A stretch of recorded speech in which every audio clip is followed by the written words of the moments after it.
Hello, welcome to a new Growing Down episode with our guest Stephanie Lepp. She is the podcaster for Infinite Lunchbox and Reckonings, also a research affiliate at the Institute for the Future. Welcome to the podcast, Stephanie. Thank you. Thank you all.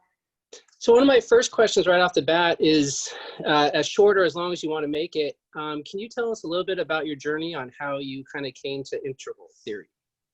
Yeah, sure. Yeah. So let's see. So I would say that I have been aware of my consciousness and kind of the evolution of my consciousness from a very young age. I remember waiting for the school bus going into second grade, and I was like, yeah, like this year I know what's up. Like last year when I was in first grade, I didn't know anything, but like now that I'm going into second grade, like I totally know what's going on.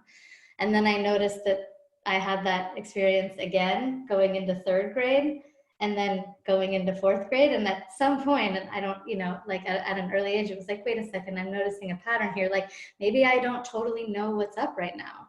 Maybe my consciousness is in a process of evolving, which kind of blew my mind in and of itself. But I guess just knowing that and like knowing.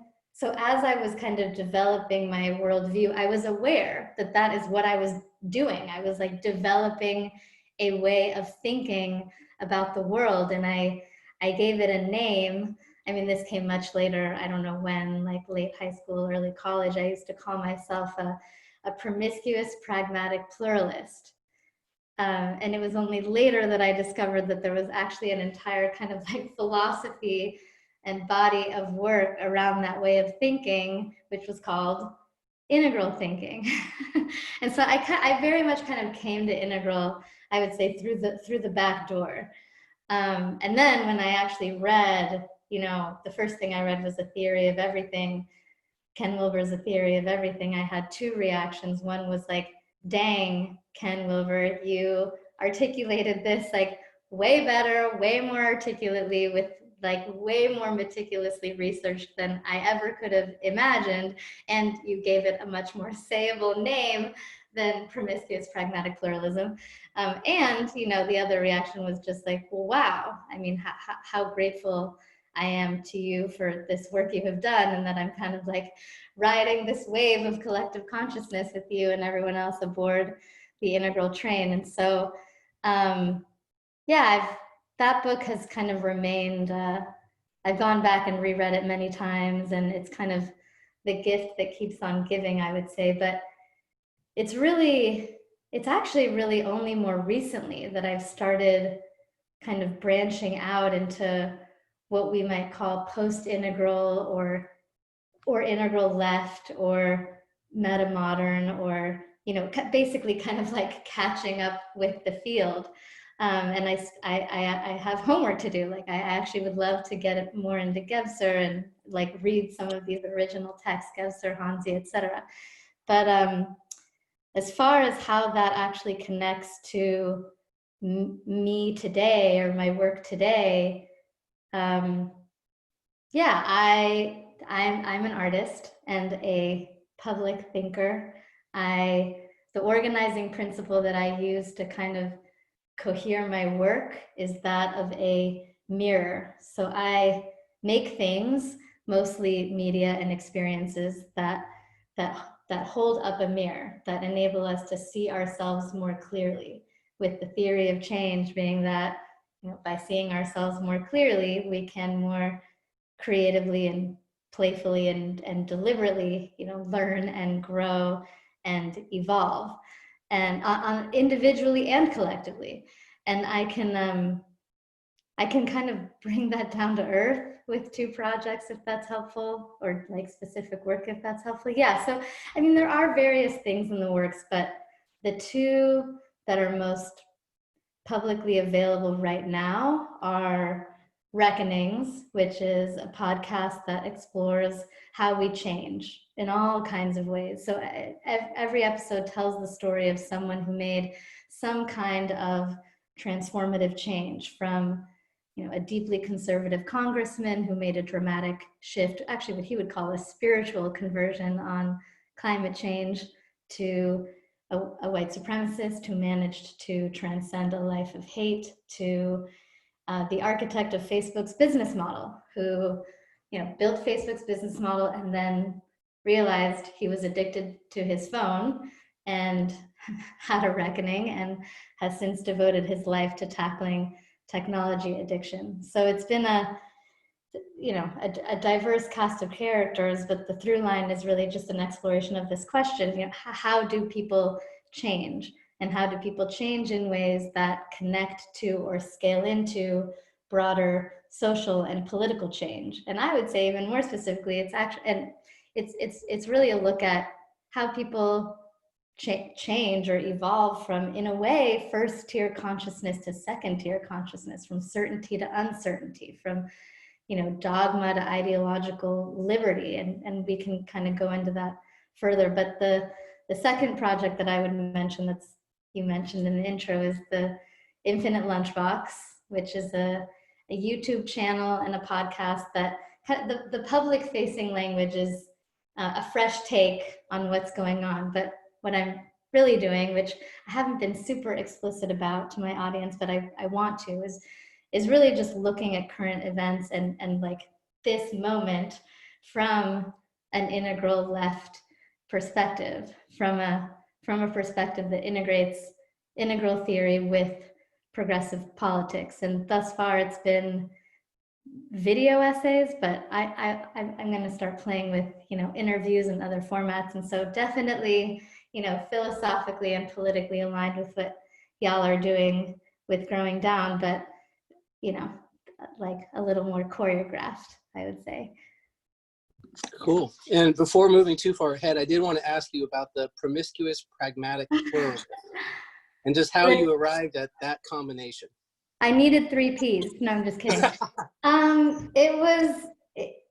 Well, there was the pluralistic aspect of it, of just like all of the above, to the point of like promiscuity. Like I would say, like, I'm so open-minded, I'm even open to being closed-minded sometimes, like really willing to actually entertain. The pragmatic was just like in service of what, like ultimately what is the goal? It's not pluralism or promiscuity for pluralism and promiscuity's sake, right? There's like an agenda here or an orientation here, and mine would be towards justice or towards, broadly speaking, abstractly speaking, the good, the true, and the good, the true, and the beautiful. Yep. Yeah. So. Awesome. But it's really a mouthful. So. Hey, it rolls off the tongue. I like it. It is still, I think it's still actually the political affiliation that I have on my Facebook profile. I'd have to check on that, but I think that is my political affiliation. So, Steph, first of all, very excited. It's been a long time in the making, I feel like, this episode, and just scheduling us to come together. But one of the questions I wanted to ask you, maybe related to this, is, okay, we've explored sort of your evolution into discovering and learning about integral theory and ways in which you've been applying that through your art, through your creation, through reckoning. So maybe we can kind of start with reckonings and then sort of explore how some of those themes do show up in some episodes. And then if we want, we can go to Infinite Lunchbox too. Sure. Yeah. If you wanted to just jump in, feel free, in terms of examples or ways in which you feel the theory has sort of flowered through reckonings, through the podcast, and then reception. I'd be really curious to see how people respond to these episodes, Yeah. So you're asking kind of how does integral show up in on reckonings? Yes, exactly. Mm-hmm. Yeah. I haven't been explicit, by the way, in that's kind of what that's my lens. I guess there's kind of like a few, it really mostly shows up as the kinds of change that I focus on. Because the kinds of change I'm interested in, a question I often get is, yeah, like are all the shifts from right to left? And the kinds of change I'm interested in are not just 180-degree shifts from, pro-life to pro-choice, or climate change denier to climate change activist. The kinds of change I'm interested in, are from certainty to uncertainty, from really just from being like fearfully attached to my views and my way of being, to feeling free to reflect on my views and be critical of my views, and then consciously change my views in order to adapt to the reality around me. So all of the conservatives I've featured on the show, perhaps with the exception of one, like didn't necessarily become less conservative.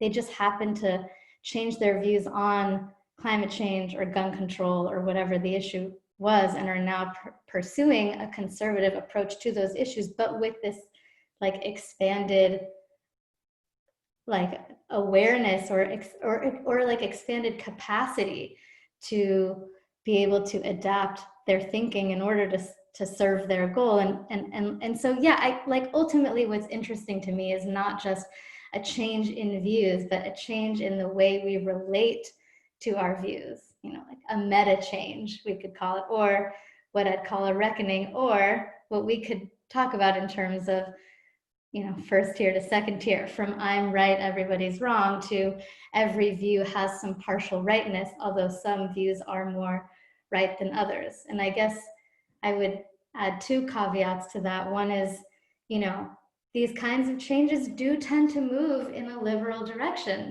The word liberal literally means open to newness and change. And so that's just kind of the nature of we could say that is part of the nature of human evolution. And so it makes sense that then people, like, if you look through the episodes, you'll find, if you're looking only through the lens of the left-right political spectrum, you'll find that more of the episodes move from right to left. But that, I think that's just kind of like part of, again, the nature of the evolution of human consciousness that's going to work itself out. And it already is. Like, we're already starting to really feel the limits of understanding ourselves through a two-dimensional right-left political spectrum. So well, that's one caveat. And the second caveat is that, of course, I have limits. I have my own limits in terms of what I'm even able to recognize and as an authentic reckoning. I've interviewed people who've shifted from pro-choice to anti-abortion, or pro-choice to pro-life, but I was like unable to recognize the reckoning, and whether that's because it wasn't there or because I couldn't see it is up for debate and is also a moving target.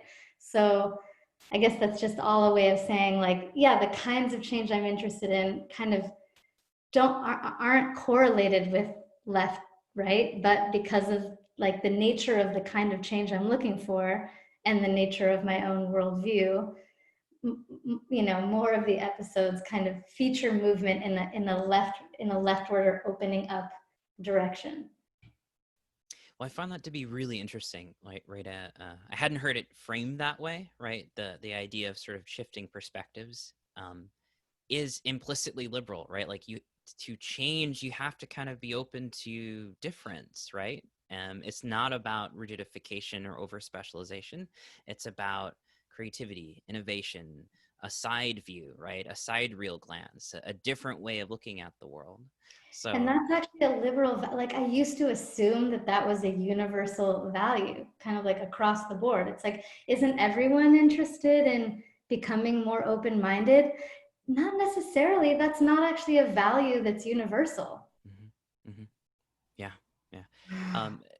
Related to that, maybe, well, this is a whole other theme or topic, but I know metamodernism has also been an interest for you, especially in one of the episodes on Reckonings about sort of going through the healing process, right?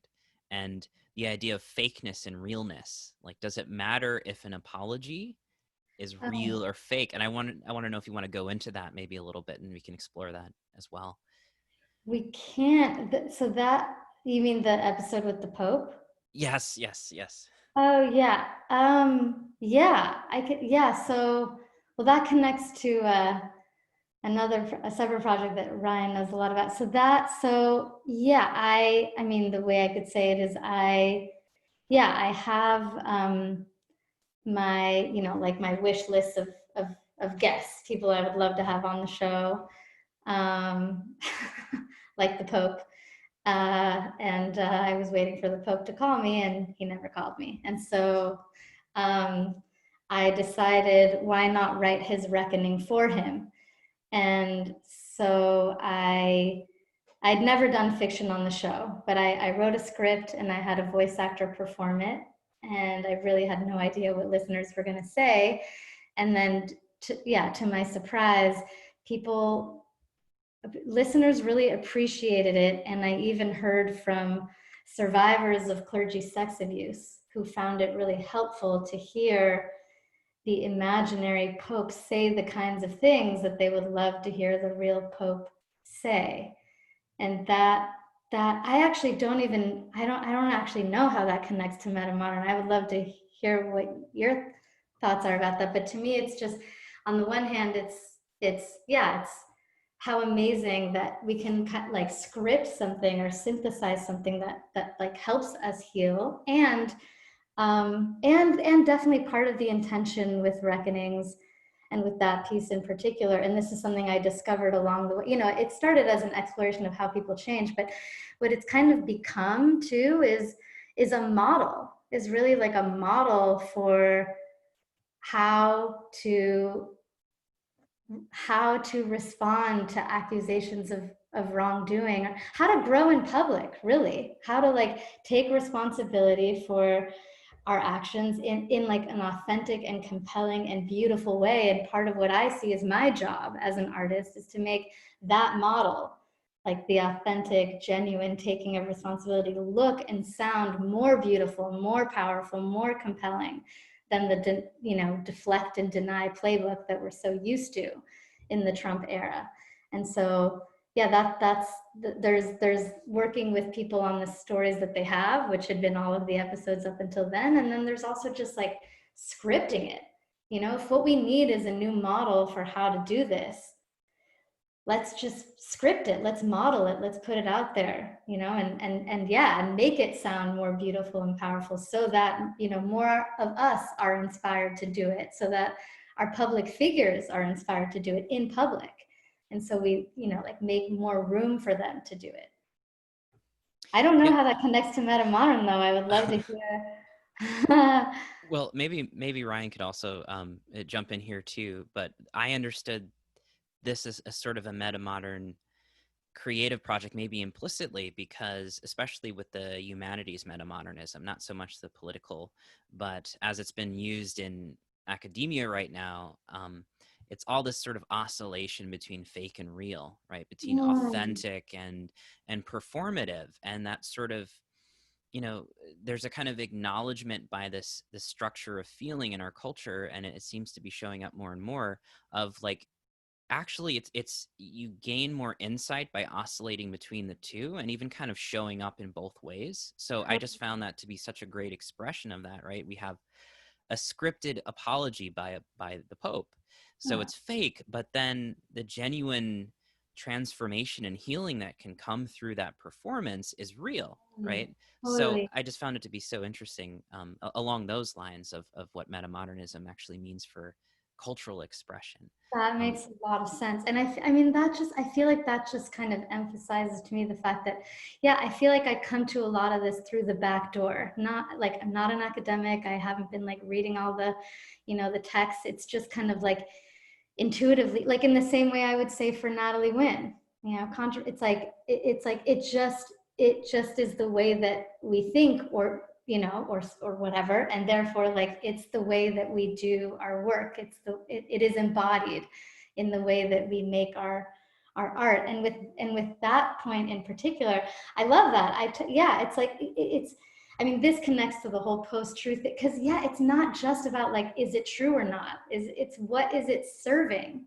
And may we leverage fiction and nonfiction, just like use whatever we need. I mean, the fact that we can, the fact that virtual reality is fake and it can help us overcome PTSD, right? So like, let's use our, or the placebo effect is like the most underutilized thing in all of medicine. Like, let's use our consciousness in our service, whether we're feeding it, fiction or not fiction. Like, to the extent that we can understand how our consciousness evolves, let's create whatever ingredients we need in order to evolve it in the way that we want it to evolve, So, yeah.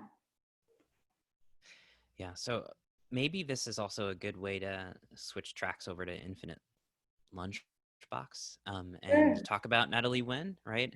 I know Ryan was interested in this too, about like strategies with integral and culture.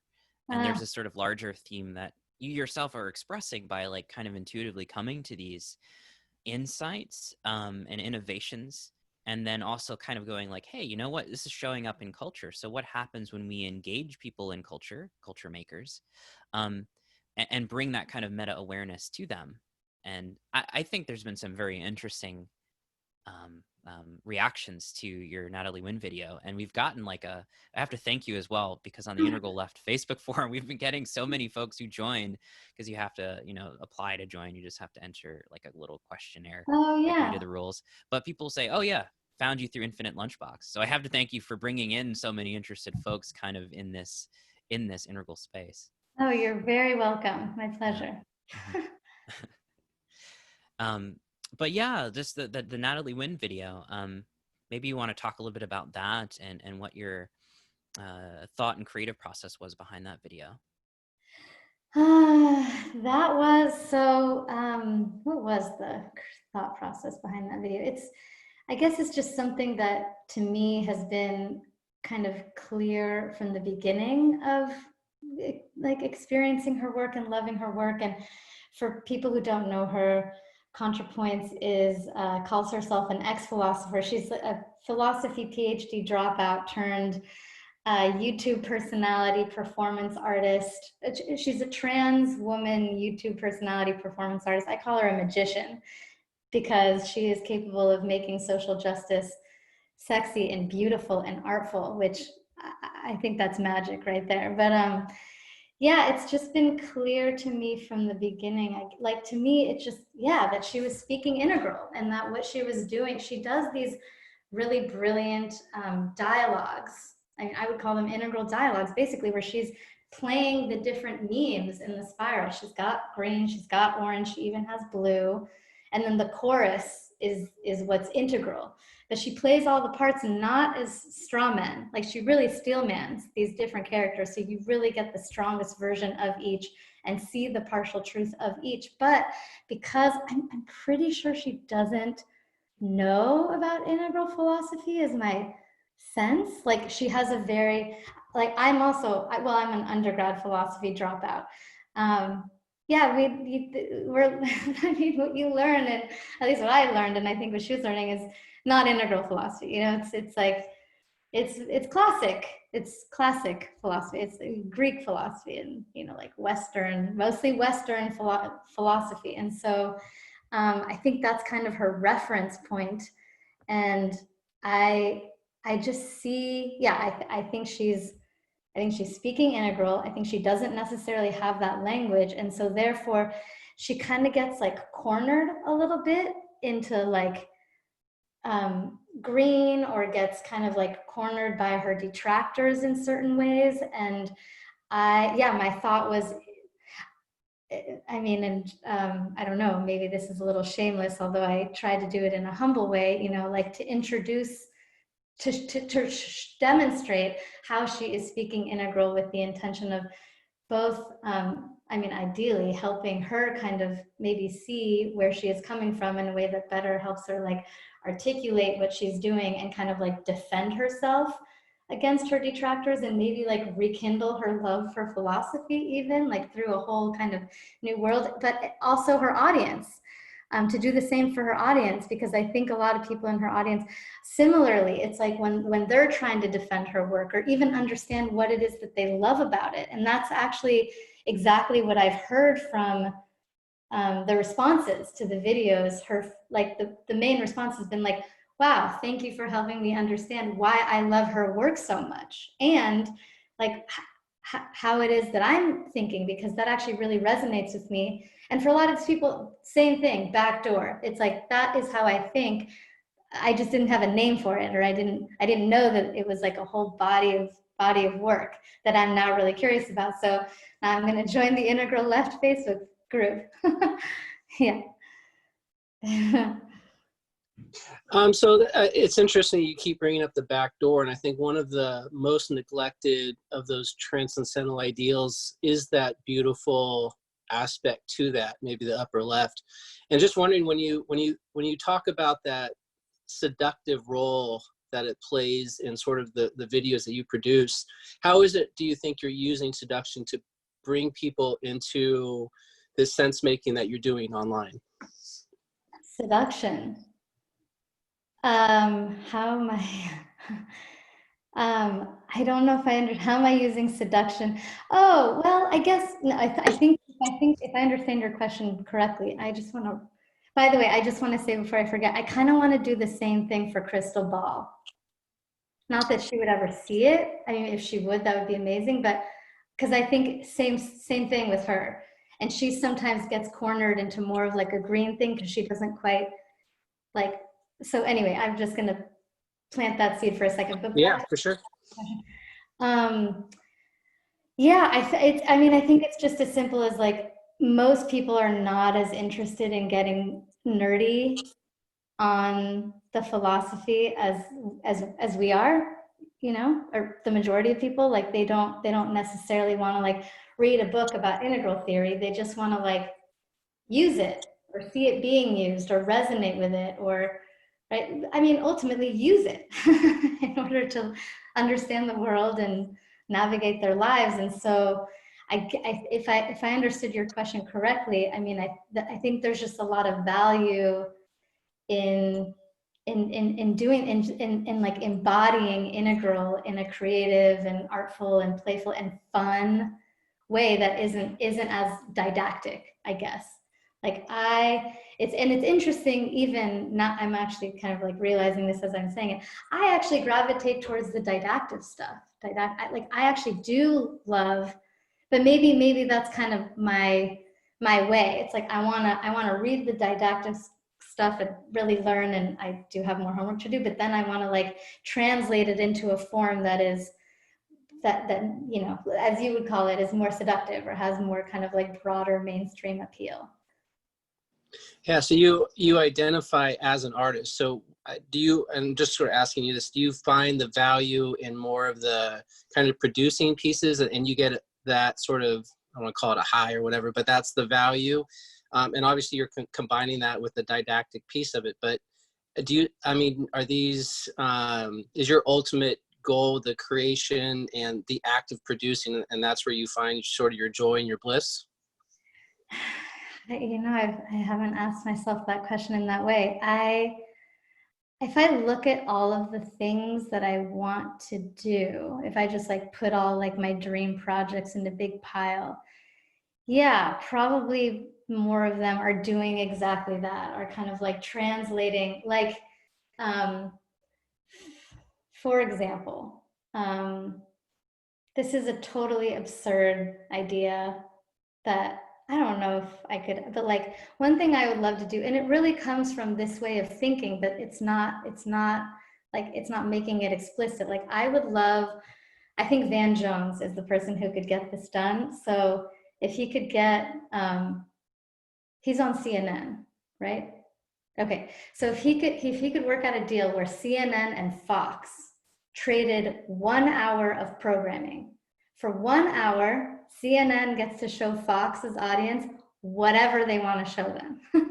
And for that same hour, you know, Fox gets to show CNN's audience whatever they want to show them. And then maybe for the subsequent hour, they show whatever they showed. And then they're like, but I mean that, and there's more I can say about like why that's interesting to me, but it's really kind of about, I guess, like taking these ways of thinking and understanding integral, post-integral, metamodern, and just like like using them to make, using them to kind of heal our fractured, media landscape / even like consciousness landscape. It's like less, I mean, to your point, thank you. In a way, you're kind of like helping me understand what I'm trying to do here. It is very much like drawing from this way of thinking and then using it as as like the fuel that I create with and express with and do the kind of like service work that I am here to do. Yeah, and oh yeah, Ryan, go ahead. I was just going to ask, I mean, I like the idea about CNN and Fox News. I'm wondering if you could speak a little bit more about your vision of what a kind of integral left progressive community or culture would look like. And what we're trying to do here on the show, for example, is by consciously and explicitly marrying integral theory with progressivism, we kind of stand out as a niche community, or at least the audience that we're going for. I don't think there's been a lot of work done in this area. I mean, I think the more mainstream integral voices when I talk about politics tend to be more centrist from our perspective. And so we're very conscious about saying, look, this is our politics, this is our perspective, this is our biases, and here it is, right, mixed with integral. So like, what is your kind of vision of how this integral left culture, and what do you think integral can really bring to the table, and what do you really want to see? Maybe you can give some more ideas about how a culture can kind of form around these ideas. I think I'm kind of at the beginning of this. Like for me, it had been kind of separate, my integral thinking and my progressive politics. So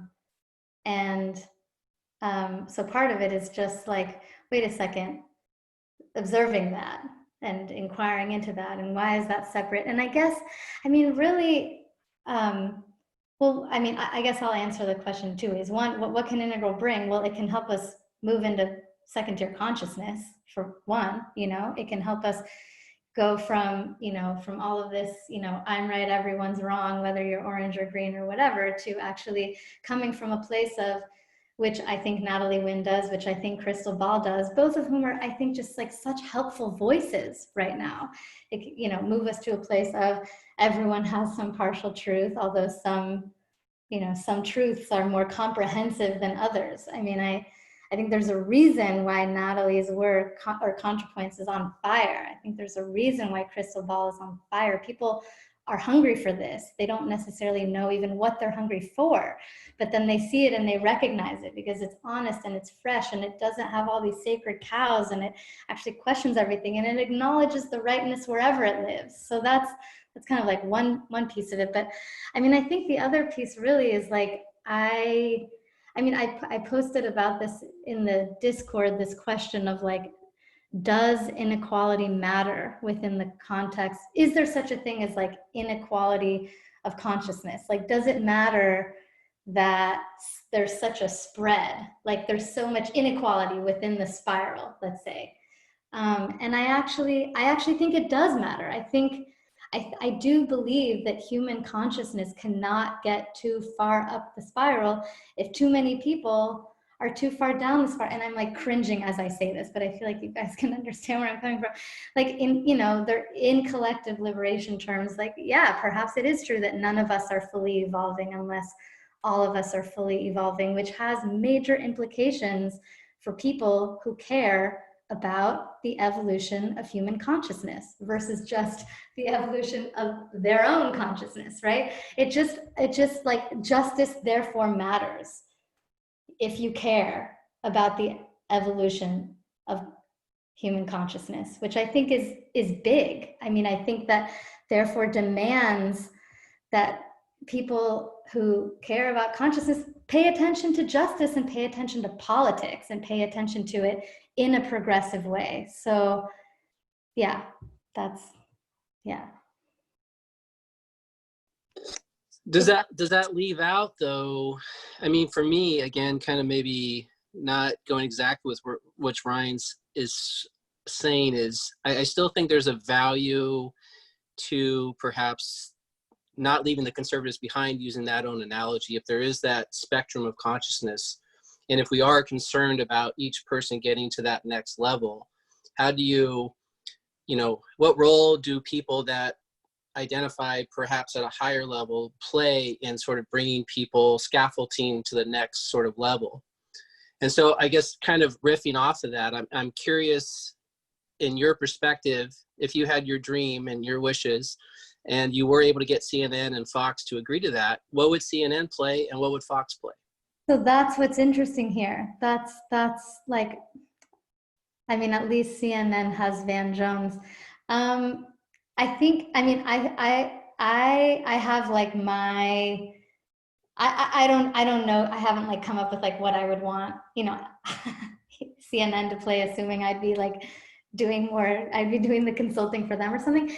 It's really more like, let's all see what they decide to play to each other, and let that be what we're seeing. And let's all see the same thing for a second and see what happens. You know, like we haven't really been doing a lot of that. Like, well, what's wild is we do see the same things, but yet we see them in such wildly different ways.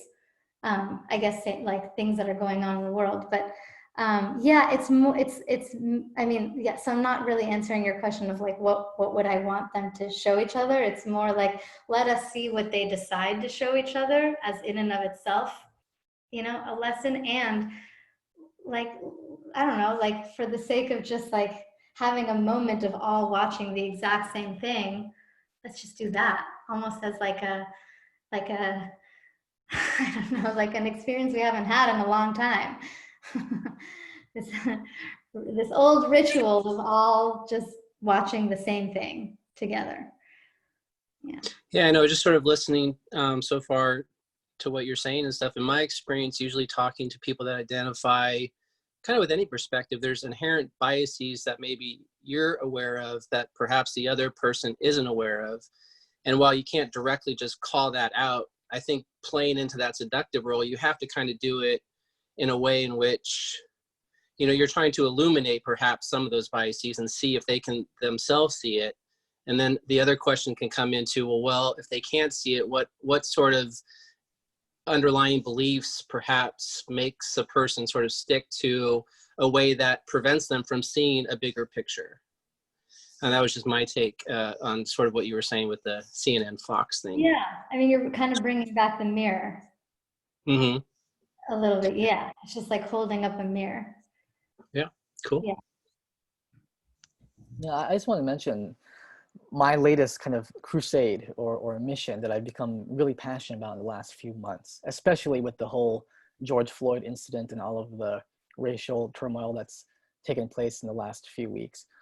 You know, in my experience with like integral community, Game B, not metamodernism I won't speak to because I'm actually not very involved with the metamodern community, so I don't really know what's going on there, but there just seems to be a dearth of sense making around race and identity issues.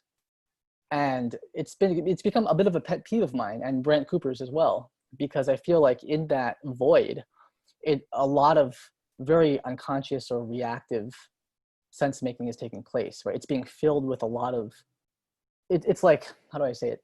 Some people are able to sense make at a really high and nuanced, sophisticated level. And then when it comes to issues that are inflammatory and controversial, racial issues, identity politics, it's just like the whole conversation level just drops completely. And it becomes just first-tier culture wars all over again, indistinguishable from some Twitter war in these conscious sense-making communities. And one of the things I appreciated about you was how you kind of, the ContraPoints video and with other videos with like the projects you're working on now, with the Me Too, you know, with that we've been talking about with Biden and Kavanaugh and so forth, you're just kind of going right to a lot of these very controversial cultural issues and trying to provide an integral perspective on them, which I think is absolutely crucial. So can you just talk a little bit about what you're trying to do there and maybe the importance of consciously using integral philosophy to inform how we think about these very controversial cultural issues regarding race and identity and gender and so forth.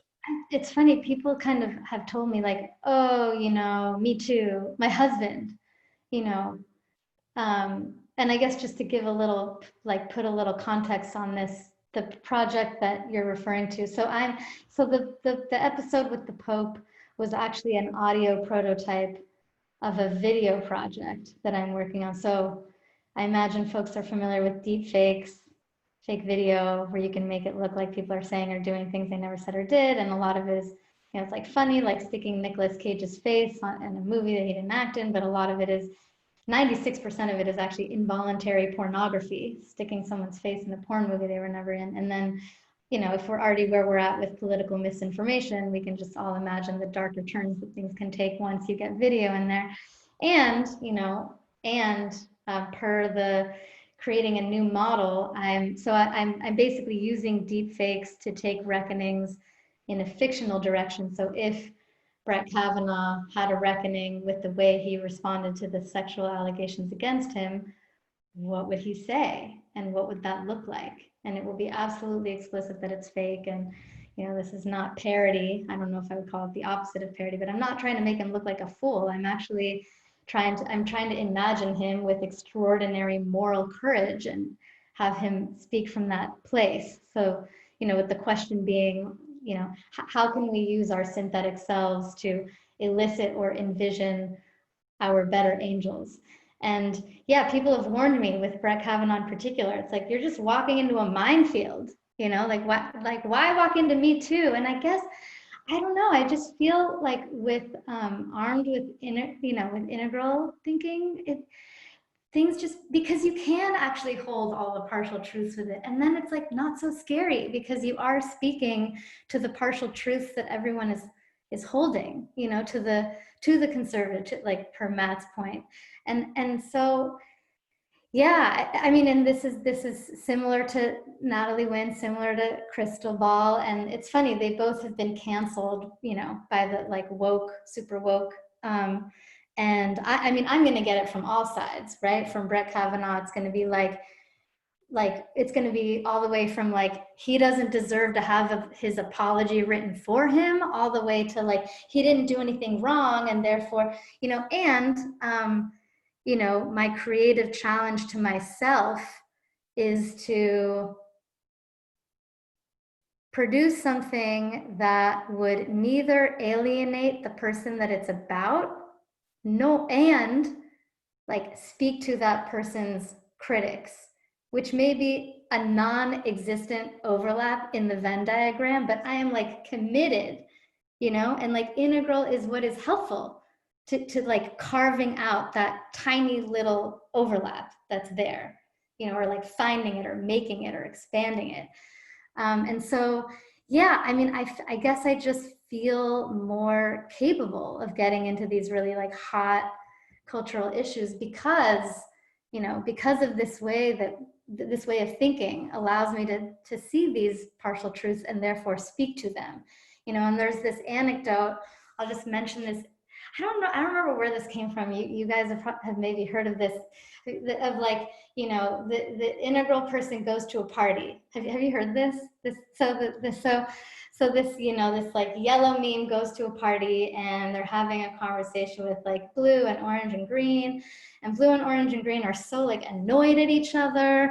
You know, it's like blue is just like wanting to follow all the rules at the party, and, you know, and then like orange is like, you know, being competitive at the keg stand, and then green is like, you know, being triggered and whatever, wanting to create a safe space. And then yellow, like they don't totally understand yellow, but they dislike yellow the least.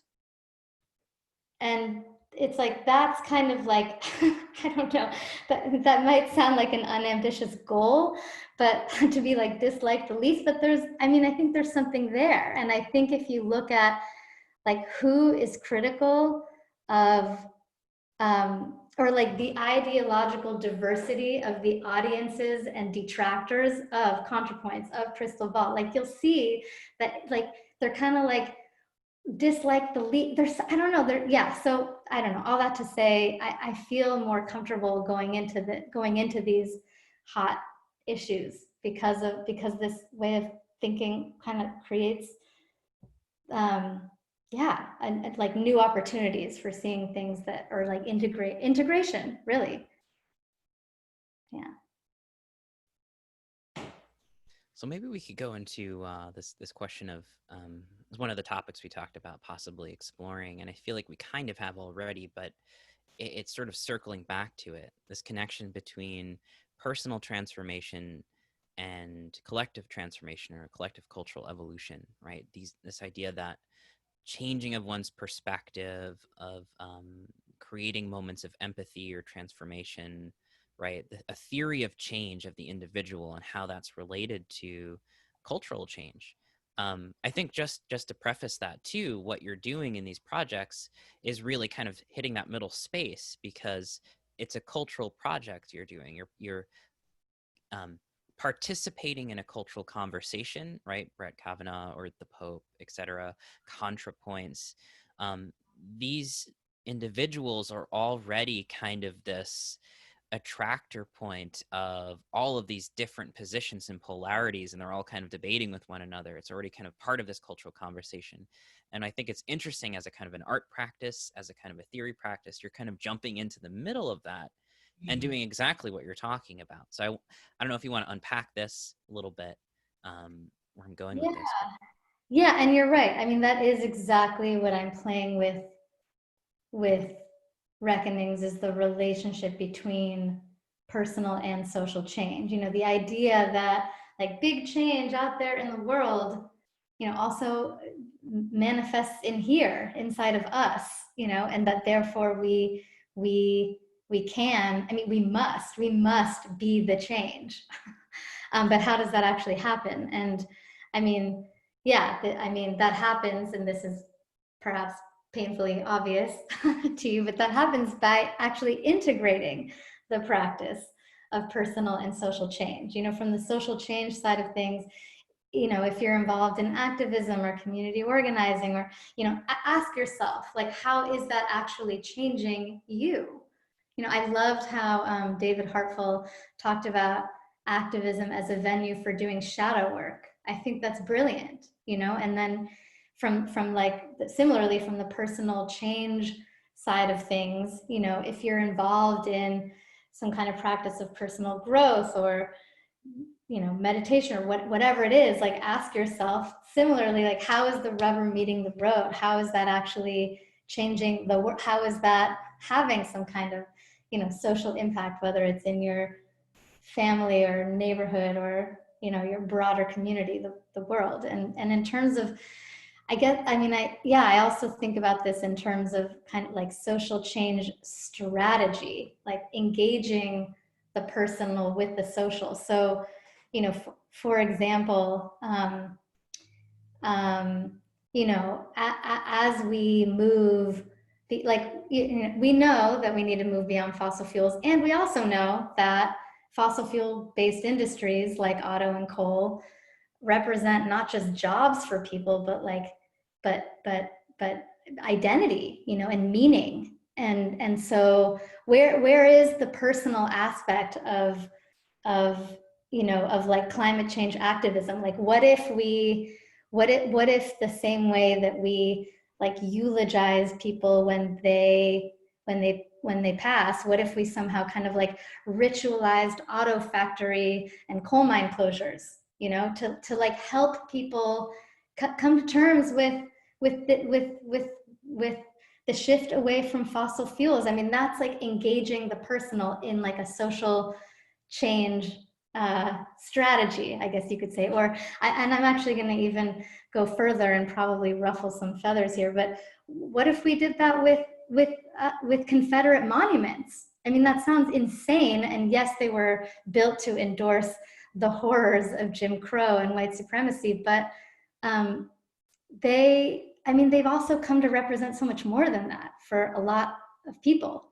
And so what if the destruction of these monuments were like ceremonialized in some way that like eased the process of their destruction. And as, you know, as horrific as these things are, socially, a proper goodbye that like takes the personal change, you know, into account might actually like help us, you know, say goodbye to them. And I mean, I think this is ultimately just like a 4-quadrant, you know, kind of like vision of change, or at least a vision that integrates the upper left, right, self and consciousness with the lower right, you know, social system and environment. And it's like almost funny to me how we kind of like go in circles a lot. Like I find myself in these conversations, or, you know, where it's like, oh, but wait, like, do we start with the personal, or do we start with the, you know, and just kind of go in circles. Like, how do we do this thing versus how do we like convince people to do it? Or I don't know if this is making, I don't know. I like hear this oscillation. I don't think there's like one place to start necessarily. I don't think you like always have to start with the personal, or always have to start with the upper left, or always have to start with the lower right. I mean, maybe there is a theory you could develop, like for certain issues, starting with the upper left makes more sense. I don't know, but ultimately, I mean, it's just a coevolution, and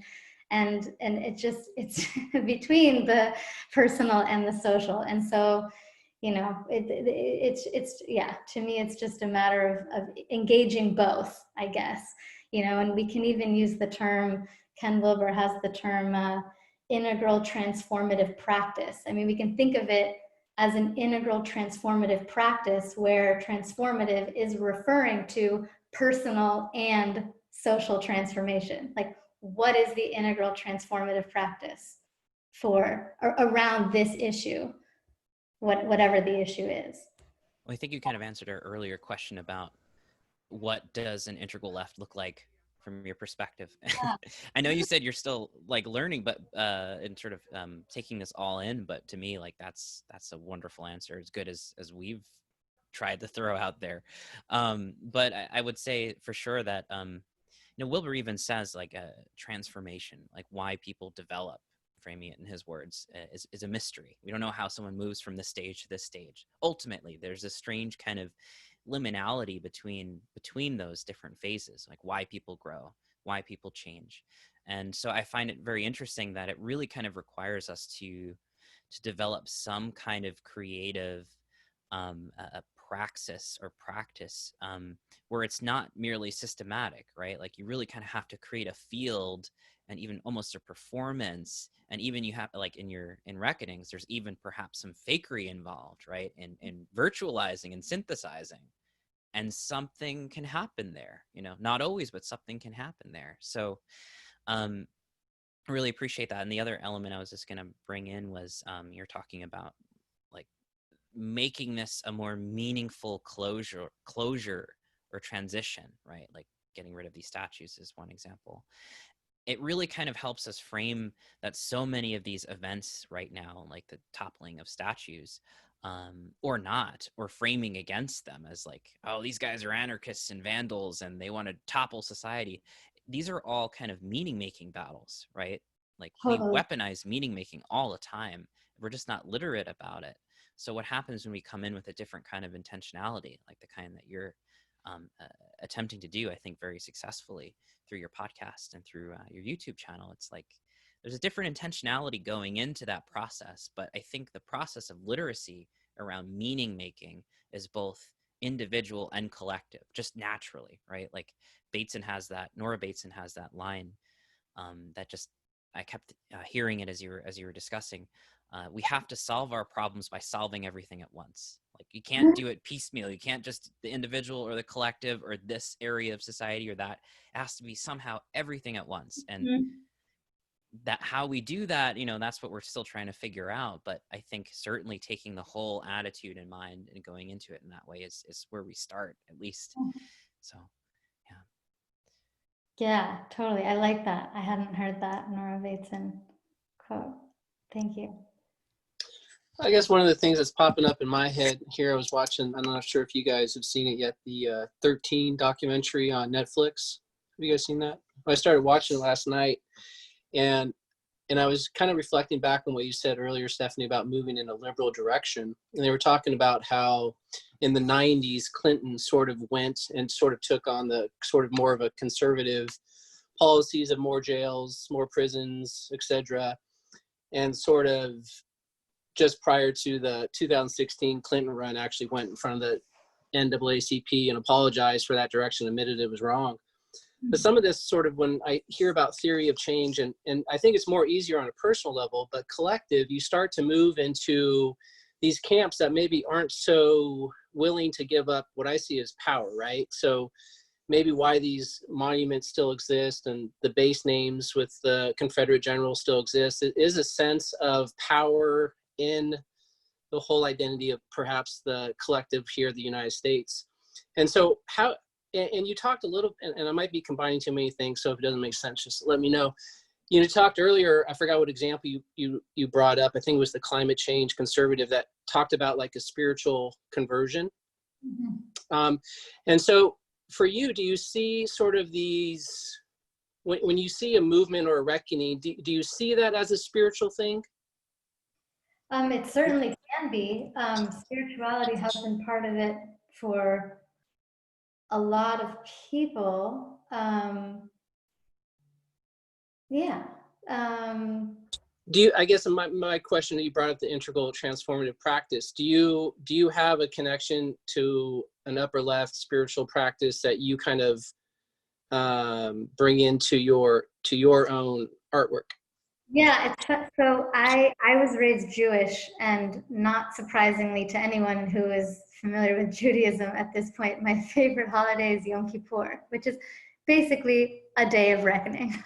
I mean, it's one day a year where, and many spiritual traditions have this baked in, this process of critical self-reflection is basically what it is. And it's, you spend a day, you fast, and you reflect on how you affect other people and how you want to be affecting other people. And there is a practice of apologizing as part of it, like reaching out to people and apologizing. And it's like, I need that at least once a year. I mean, if I was doing it every day, it would probably drive me insane, but certainly once a year. And so, yeah, it doesn't, it's certainly, yeah, it's baked into like the process of reckoning, let's say, is baked into many spiritual traditions. And yeah, that is kind of like what I'm, I guess, like pro here, it's not like pro a specific change, from this to that, although, I obviously have my own, opinions or political opinions, but I have a lot of faith now in just quite simply the process of critical self-reflection, like authentically engaging in that process on a regular basis, as part of an integral transformative practice. Awesome. And I know before I forget, you talked a little bit about, and I forgot what the context of the project was, but you mentioned Krystal Ball. And so do you and you said she's getting canceled by the woke culture right now? Is that your, and why do you think that is? Multiple times. And it's funny, actually, how I actually discovered Krystal Ball? The way I discovered her is because she interviewed Natalie Wynn, and this was a little while ago, and I was just on this rabbit hole of like wanting to see all of Natalie Wynn's interviews, and they have this really beautiful moment where Krystal Ball, and I actually didn't know who Krystal Ball was, so I had the perfect experience of her, of being like, wow, this looks like real TV, and she's so dressed up and has the set, and yet look at what's coming out of her mouth. Like, I had exactly the experience she's going for. And what she said to Natalie Wynn was, they were talking about how Natalie Wynn had been like majorly canceled back in December, and at the end of the interview, Krystal Ball just has this really sweet, like vulnerable moment of appreciation for Natalie, and like really like thanks her and for putting herself out there, and in these, it's just this like rare display of emotional self-awareness and vulnerability from this from this woman that to me looked like this like very traditional like television news pundit, you know. So I was really moved by it, and then I was like, well, who is this person, and started learning more about her. And the reason I brought her up though is because someone had asked you, oh, I think Layman asked you like who you would love to interview, and I was like, say Krystal Ball, say Krystal. I think she's the first person you said, and I would love, yeah, I maybe that's what I'll if I could get her to watch the video, I will make a video to try to get her on to Growing Down. But I mean, the reason I brought her up, yeah, is because I think she too is speaking integral in a way that she and I hate to sound like, I don't want to sound arrogant, but like I don't think she knows necessarily that's what she's doing, and I think that knowing that would be helpful to her. So basically, I was just saying like I would like to make a video similar to the one I made for ContraPoints, but make it for Krystal Ball, and with excerpts from her show and show her like what she's doing. Yeah, and I mean there is the question of like, why is it helpful? Like, does she even need to know she's doing that if she's doing it? I mean, I can only speak from my own personal experience as someone who also came through the back door, but like after coming through the back door and then like being able to walk through the front door, all of the above, great. I'm really glad I kind of like came to it intuitively. And then I'm also really glad that there's like an entire body of work that I can now learn from and draw from that has absolutely enriched, you know, the way that I think. So.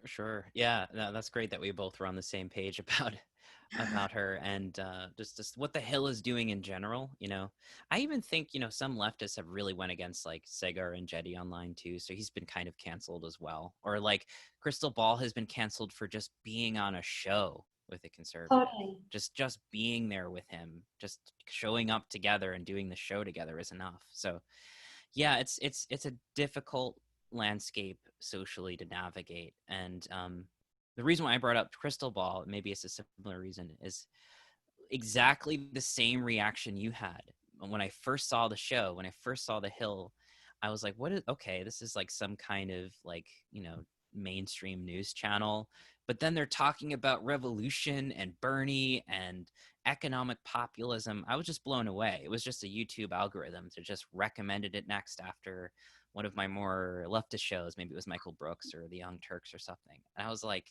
who are these people? Whatever they're doing, this is beautiful. They're presenting themselves in a way that says centrism, mainstream media, right? CNN, MSNBC. Legitimacy.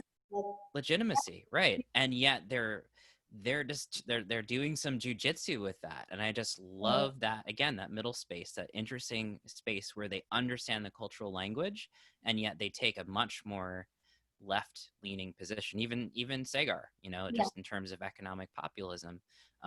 So yeah, I would love to, like you, I think it would be fantastic to interview them about that part of the process, because I think it may be you feel this way too, you know, to bring that part of the process forward, to bring individuals like that forward, I think kind of empowers folks like us, like you and me, and like what we're doing here at Growing Down, is to really sort of how to be in that middle space, how to create those interesting jujitsu moves where we sort of understand the literacy of so-called other or the mainstream, and we can work with that, unfold that for transformative means, or at least attempts.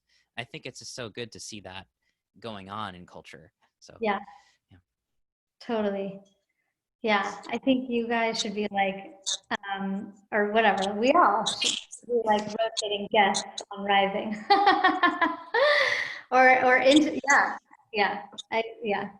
Because there's like a similar, I mean, you're actually doing something very similar in a way. You don't have like the person who's the integral left and the person who's the integral right, let's say, but like you have that, I mean, that's the orientation here, basically, is like the talking about what's going on in your integration episodes, at least, is like talking about what's going on in the world from an integral left perspective, which, yeah. So Stephanie, something I'm really curious about, I think as a group we've kind of discussed it, is sort of the maybe the lack of female presence in the integral community, and I was just wondering if you had a take on that. That's hot. Hey, I was gonna ask you guys about that. Am I the first woman that you've had You're the second. We had Eileen Ravey for the national popular vote on last week that hasn't come out yet.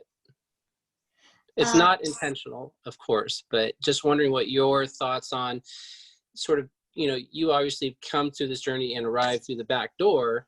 Just wondering if you think Integral turns off, or is there something about Integral in general that maybe doesn't attract sort of a more feminine perspective? Sort of when you were talking about Krystal Ball and sort of her sympathy with Natalie, or at least her conversation, it sort of a couple words that that you said stand out to me as I see as more feminine principles as far as vulnerability and embodiment. And that's just my riff on it, but I was just seeing if you had a take on it. Yeah. This is one of the minefields, but I mean, I guess I do want to kind of like caveat this a little bit with, there's a difference between, men bodied people and women bodied people, and obviously, masculine and feminine energies, and men bodied people can embody feminine energy and women bodied people. But, our world is like kind of up against both, but certainly kind of like, there's we could say that women bodied people have like a disproportionate amount of the feminine energy. I don't know, but, or like at least the world is very much kind of responding to and sexist against women bodied people. So we don't want to like lose that focus, I guess. A lot of the kind of more new, I don't know, like sometimes it moves into this more kind of like energetic realm, and it's like, no, our bodies are still really important too.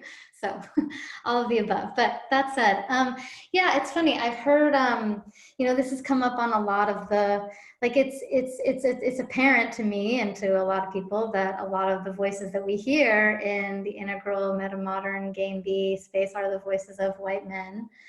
And, on these, whether it's Rebel Wisdom or Future Thinkers, or even though that's co-hosted by a man and a woman. And yeah, and so the question comes up, and I've heard even like the hosts kind of like ask like, oh, well, or say something, I'm gonna kind of make it sound worse than it is, but it's like, we're not trying to only have, we want to have women, like we're not sexist, but it's like, it's not really just about you, like you're operating within lower right? You're operating within a broader social context that institutionalized sexism and misogyny is a part of, which means you probably are going to have to do a little extra work on this. Like, it's not just about not being sexist yourself. So I guess the way, like, I don't know if I were to have like a take, the question that I ask, and this might be a good one for us all to talk about, is just like, what does gender equality look like? Like, how do we think about gender equality in an integral left way? I feel like I want to put quotes around, how do we think about gender equality in an integral left way? I mean, and I'd say we're not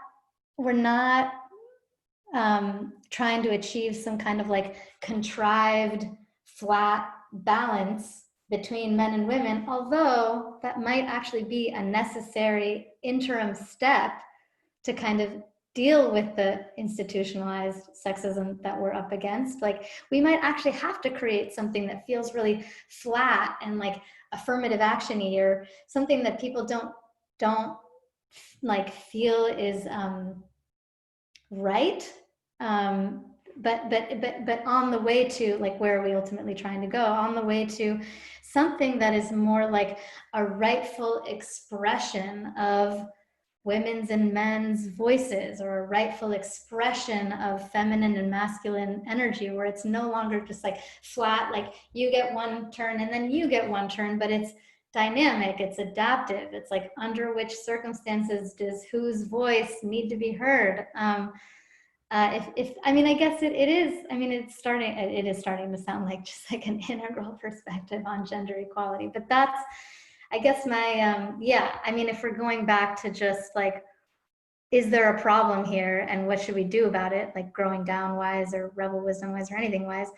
I think if it's something you care about, well, first, yeah, like talk about it, like be explicit about the fact that you're thinking about it and caring about it. And then, yeah, there's just a little then extra work that you need to do, regardless of, irrespective of like you being sexist or not sexist. It's like, just do the extra work that it's going to take to get us to whatever your vision is, your integral vision of gender equality is.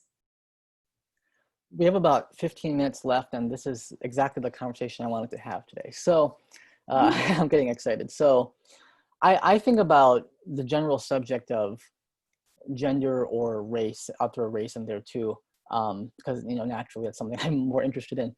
But from an integral perspective, there are kind of two values of including different identity groups, right? So the way that I think about it, one is the lived experience of certain groups, women, people of color, even you can throw in class there in there as well, that are socially influenced by the various sociological, cultural, societal relations and structures and systems that we're embedded in, provide unique insight and perspectives onto certain topics, such as really any kind of social issue that other identity groups will not be able to really understand or transmit very well, right? Mm-hmm. So like when we were talking to David Hartful, I mean, his kind of embodiment of the Black liberation movement and the way that he transmitted that to me through the screen, just I think really by the virtue of not only being an expert in the field, but also as a Black man in America who's has lived a life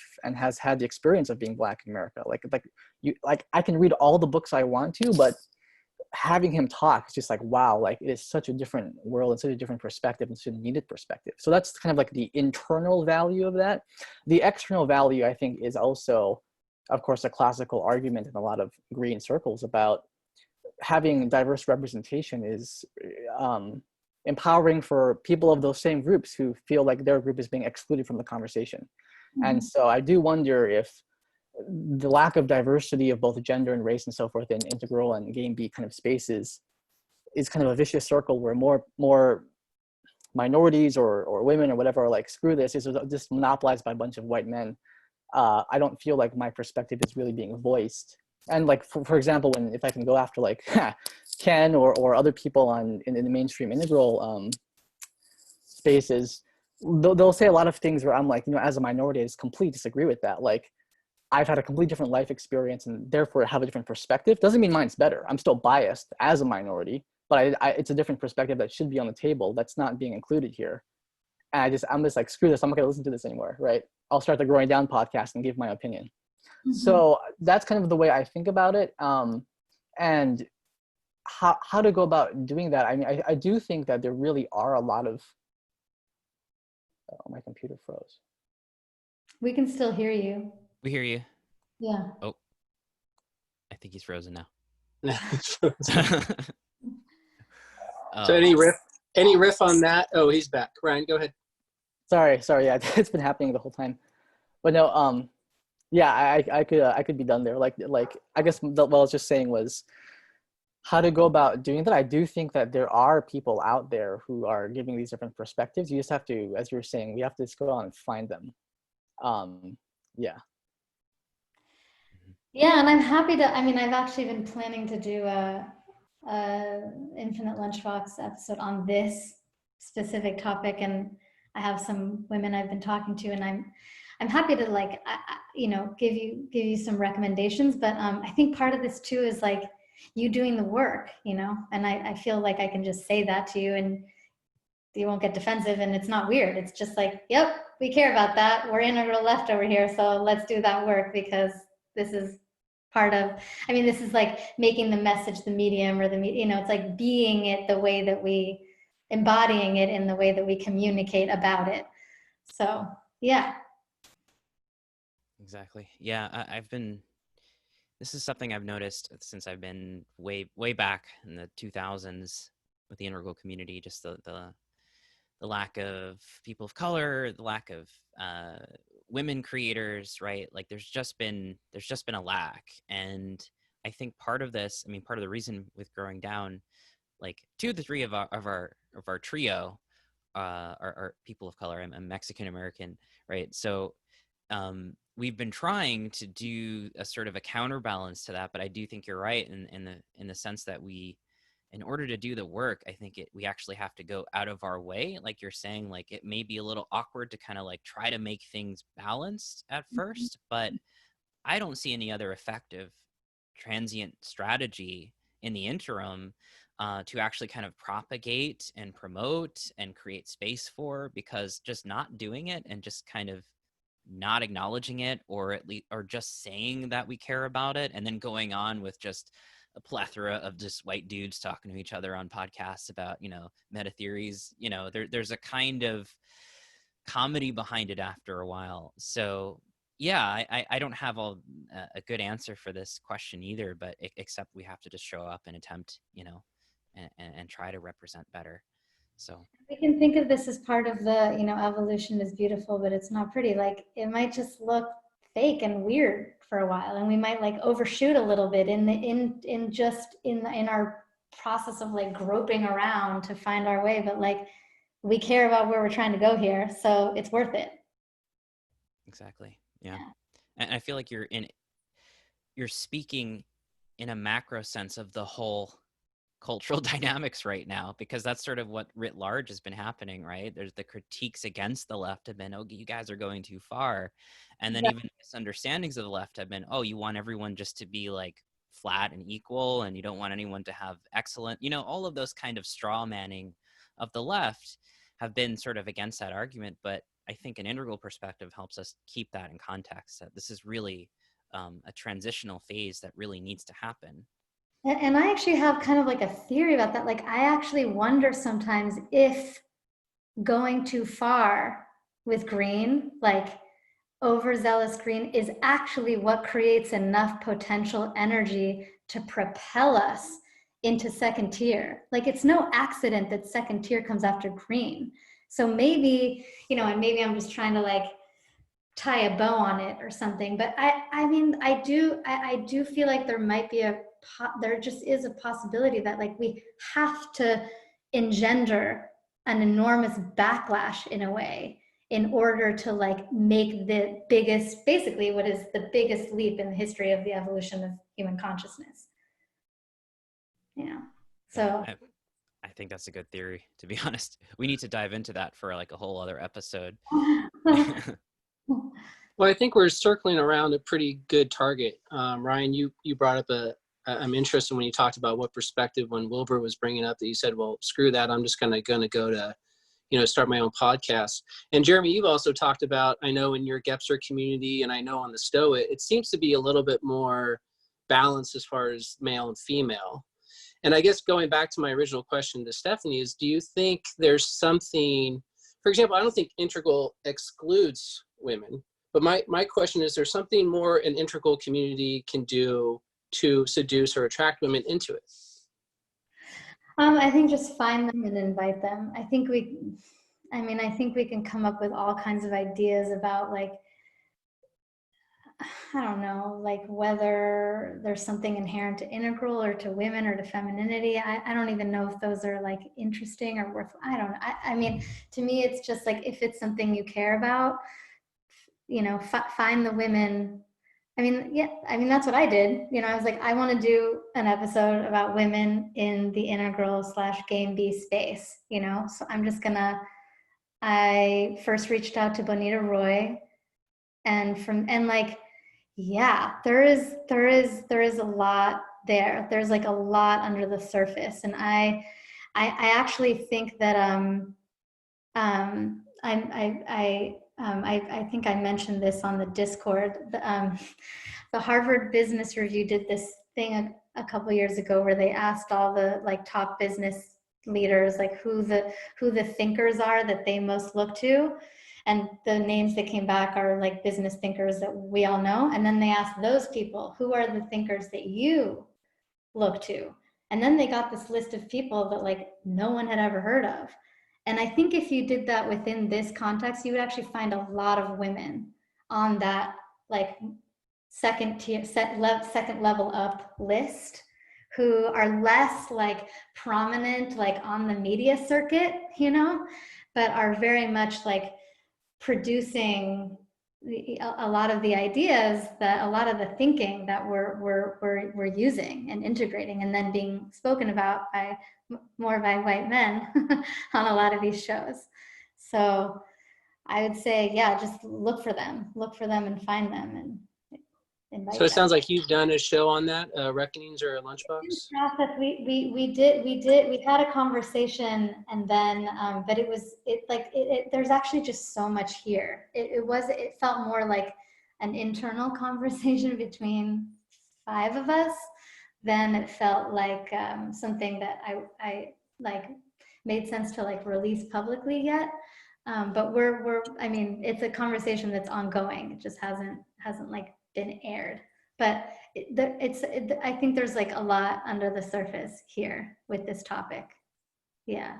Yeah, I think it's a loaded one too, because I know last week we interviewed, or at least earlier this week, Rabbi Michael Lerner, and he was, in his book, Revolutionary Love, he's talking about the left can't just start canceling out people, because he was talking a lot about how white men don't feel accepted in this group, and therefore just kind of went to the right because, well, F you, if I'm privileged and and I don't have a space here and you don't want me here, then I won't be here.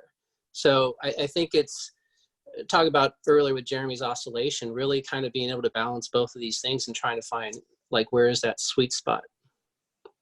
Good topic. For sure. So Steph, where can people find you online? People can find me on Twitter at Steph Lepp. People can find Reckonings wherever you listen, and at reckonings.show. And people can find Infinite Lunchbox wherever they listen, although I think it's better to watch, and that would just be youtube.com/c/Infinite Lunchbox. Fantastic. Thanks so much for being on the show. This was great. We're going to have you back on Yeah. frequently. There's so much to talk about. I agree. Yeah, let's keep going. Let's continue at some point. Thank you all. Thank you so much. Thank you so much, Stephanie. Stephanie.